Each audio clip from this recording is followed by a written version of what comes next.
Pues ya tenemos a un mundo post-Jesús.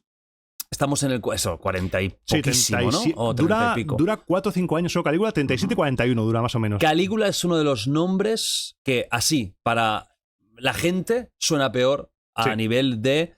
Ya me dirás tú si es un emperador, si no, si es un César o no, pero desde luego Calígula tiene muy mala fama. Sí. Junto con Nerón, yo diría que son de los dos que, para la gente que no es muy fan de la historia, de primeras... Ya piensan mal. Sí, muy mal. Sí. Como, ostras, todo lo peor. Vamos a hablar de la figura de Calígula y a ver qué punto tenía de que realmente era un depravado o una mala persona, etcétera, o se ha exagerado un poquito. Ahí está. Esta es clave, porque Calígula empieza muy bien. El reinado de Calígula empieza muy bien, cae enfermo, entonces en esa enfermedad yo creo que se da cuenta de su mortalidad, se da cuenta de que puede durar poco y dice, bueno, yo aquí soy un emperador, al fin y al cabo soy el imperator, soy el jefe, el príncipe, lo que sea, se está formando. Sí, que aún no está clara la figura, pero ya solo hay un líder. Es él. Entonces dice, soy yo, me vais a hacer caso a mí lo que haga. Entonces, más allá de las leyendas, porque claro, hay hasta película porno de Tinto Brass, todo eso que es, vamos, o sea, él es el primero que empieza a ser un emperador. Bueno, que no es porno, pero sí. Sí, casi. Es una locura, es cine comercial. Es cine comercial, pero con escenas ahí, pam. Mirad Calígula. Bueno, depende, si tenéis menos... Más Calígula. Bueno, está Helen Mirren. Sí, porque eran 2 películas. Leí que eran 2 películas. O sea, que de noche grababan la porno o algo así y de día grababan la normal. O sea, la actriz tan famosa hoy, Helen Mirren, sale en esa película. Sale McDowell, diría que es Andy McDowell. Sale también. Sale de La Naranja Mecánica, haciendo de Calígula. Sí. Es decir, es una peli de actores de Hollywood que yo no he visto en ninguna película comercial escenas porno tan claras, pero todo lo que os podáis imaginar en primer plano, ese momento de la bacanal. Sí, es para ser tremendo. Cine comercial, no te lo puedes creer. Bueno, Calígula, miradla, es cine clásico, está muy bien la peli. Sí, nos han contado. Sí, yo lo vi, me lo explicó gente de cine. Yo lo he leído.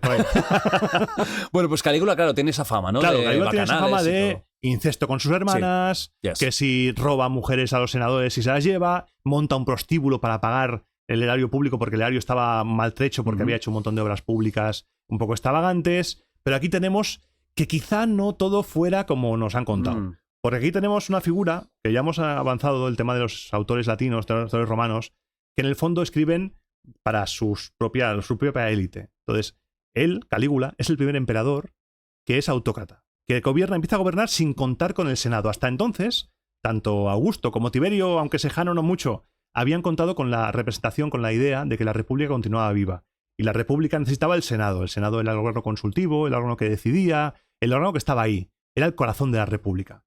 Y con Calígula es el primero que dice, yo hago aquí lo que me sale de los huevos. Si soy el emperador, ¿para qué soy el emperador si no? Claro, si no, ¿de qué sirve esto? Entonces, aquí se empieza a forjar la historia por Suetonio, que sobre todo Suetonio es un chismoso de mucho cuidado. Yo me gusta mucho imaginarlo que va por ahí diciendo, hostia, a ver, ¿qué ha dicho este? Así busca.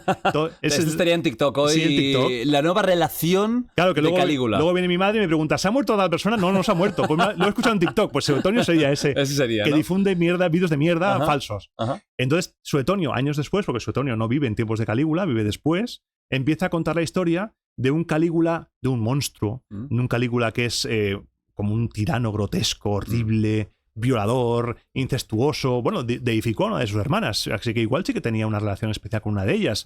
Podemos así intentar buscar algo de verdad en eso. No sería descabellado. Quizás el incesto en esa época entre hermanos no es como lo que es ahora, que está tan mal visto, ¿no? Quizá en tiempos imperiales para ellos igual, no sé, pero sí que es verdad que algo hubo ahí, porque tú no deificas a tu hermana gratis, o sea, no, porque sí. Claro. Entonces, pero la imagen de, por ejemplo, el senador, el caballo, Incitatus, sí.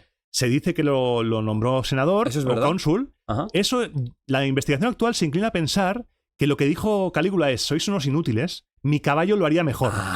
Vale, sí. Como una reprimenda. Sí, porque le gustaba mucho el tema de humillar al Senado y voy a nombrar a mi caballo y lo va a hacer mejor que vosotros, porque sois unos patanes. Pero no que estuviera loco. Exacto. Y que lo nombrara... Efectivamente, se ha investigado incluso a ver si estaba intoxicado por el plomo, si tenía problemas mentales. Claro, es comprar la narrativa de los autores antiguos, de Suetonio, después algunos más. Pero claro, no podemos comprar ese pack, porque ese pack está hecho, esa narración está hecho para poner en contrapunto emperadores posteriores, hacer a Augusto mejor, hacer de ellos mejores, aunque sí que es verdad que acabó asesinado, así que tan bueno, para algunos no sería. Claro. Porque aquí es cuando está la primera traición, que es muy grave. Esta traición que es de Calígula es enorme, porque él está 4 años gobernando, ya sea más o menos de terror, he llegado a leer cosas muy locas, como por ejemplo Calígula en el Coliseo tapaba las salidas para que hubiera calor y se murieran. No estaba el Coliseo cuando estaba Calígula, esa es la primera. O sea, vale. ¿Qué me estáis container? Vale. Eso no podía hacer. No podía hacer. Eso no podía hacer. Cosas así. Son historias que se repiten. Sí, se ha hecho como realmente es un hombre de terror, de pánico, como si fuera un dictador de lo peor que pueda haber. Que estaba prohibido mirarle a los ojos, que si le mirabas podía asesinarte. Muy excéntrico. Muy excéntrico. También, por ejemplo, sentó muy mal que utilizara una guardia germana.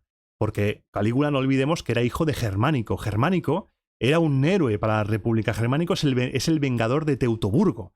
La batalla de Teutoburgo, la emboscada de Teutoburgo en Alemania, Arminio embosca a las tropas romanas y le inflige una derrota de la cual Augusto apenas se recuperó anímicamente. El yo Claudio que dice, ¿dónde están mis águilas? Claudio, buenísima. ¿Dónde están mis águilas? Tal. Pues ese, Germánico, un héroe de Roma que quizá hubiera implantado la República de nuevo, Calígula era hijo de este hombre. Y se le llama Calígula porque de pequeño iba vestido de romano, de soldado, y llevaba unas caligas pequeñas, unas botitas, de ahí Calígula. Ostras. Calígula era el diminutivo de Caliga. ¡Ostras! Y por eso llevaba esas botitas y se llamaban así. Entonces, él, para el pueblo, era el hijo de Germánico. Roma había llorado a Germánico, pero vamos, lo más grande, era el funeral de estado casi mayor de esta época. Y para la gente, Calígula era una esperanza. Era la familia de Germánico. Entonces, claro, la gente quería a Calígula, pero la clase senatorial no. Y aquí vemos una gran traición, la primera, la más grave y la que va a marcar todo lo que es el imperio, porque Augusto regla a la Guardia Pretoriana como guardia de protección de los emperadores, y aquí vamos a ver cómo la Guardia Pretoriana traiciona al emperador y lo mata. La propia Guardia Pretoriana. Sí. Para la gente que no lo sepa, ¿qué era exactamente la Guardia Pretoriana? Lo hemos escuchado mucho, pero es como, ¿qué era? Así rápido, el servicio secreto.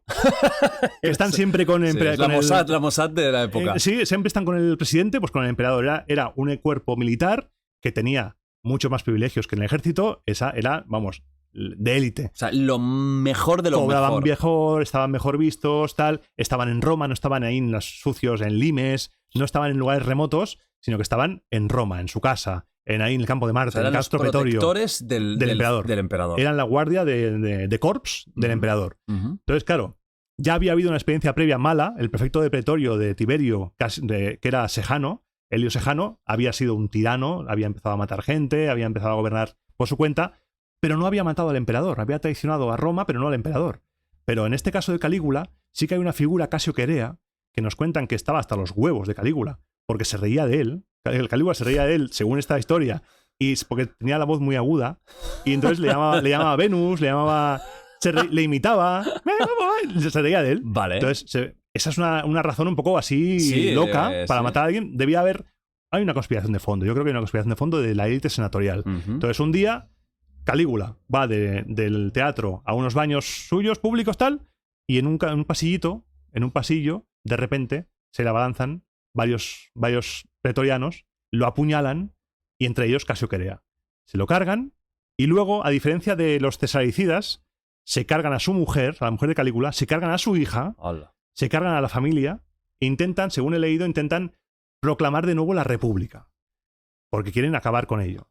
Pero claro, algunos dirán, hombre, si acabamos con el imperio, igual esto se nos acaba el chollo. Claro. Entonces van a buscar, intentan a ver si hay algún miembro de la familia imperial, se encuentran con un senador que había hecho un sacrificio, porque claro, no todos estaban en la conjura. Otros intentan buscar a los asesinos y se encuentran a un senador que había hecho un sacrificio todo lleno de sangre, no se había limpiado y lo matan pensándose que había matado a Calígula. Pobre hombre. Pilló el pobre. Pilló la más grande. Estaba ahí tranquilo. Sí. Hostia. Y dice la leyenda que escondido en el Palacio Imperial, que debemos ya situar el Palacio Imperial en el Palatino, ahí encima del Circo Máximo, se encontró escondido bajo una cortina a Claudio. Claudio, el que era ya mayor, era mayor que Calígula, era también querido porque era de la familia de la rama de Druso y demás, y se convirtió en emperador, aunque esa historia puede ser un poco también mentirijilla, porque Claudio no era tan bueno como nos cuentan. Era también un poco cabroncete y también tenía ambición de poder. O sea, que puede ser que fuera un asesinato por parte de Claudio. Puede ser que hubiera una conjura para ponerse en el poder, puede ser. No descartamos nada, porque en esos tiempos, y con el poder, la ambición, si ya en tiempos de la Edad Media y demás hay de todo, aquí no podemos descartar absolutamente nada, porque Claudio no era tonto. Claudio en la serie de Yo Claudio aparece como tartamudo. Claro, y la gente lo infravaloraba por eso mismo, pero luego era el más listo de todos. Era muy listo, era un experto, por ejemplo, en la historia etrusca. Hablaba etrusco, era uno de los últimos, o si no el último hablante de etrusco que existía en el Imperio Romano. Era un emperador, un coco. Posiblemente toda esa historia fuera una conspiración para quitárselo de en medio. 4 años duró solamente Calígula. Y ha quedado la historia como el malo. Peor. Junto con Nerón, quizás. Junto con Nerón. Los dos. Si sigues, hablamos también de Nerón. Hablamos de Nerón. Venga. Calígula, opinión personal. ¿Cómo dirías que era? ¿Crees que era un excéntrico prepotente o ni eso? Excéntrico, sí, pero juzgado y denostado de manera injusta. Too much. Sí. Que podía ser un vicioso como tantos otros poderosos de la época, que imagínate no lo que descarto deberían que hacer. fuera un vicioso, por supuesto que no, pero no tan malo como cuentan, sí.